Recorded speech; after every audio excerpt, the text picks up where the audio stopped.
Hey guys, how's it going? How to check search history on YouTube. So first of all, go ahead and open up your YouTube app. All right. Make sure that you signed into your account.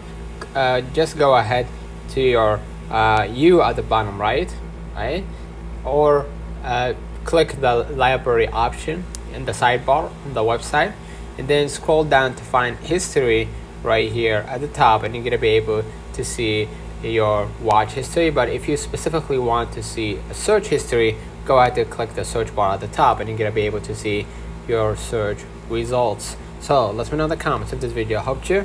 Don't forget to like and subscribe, and thank you for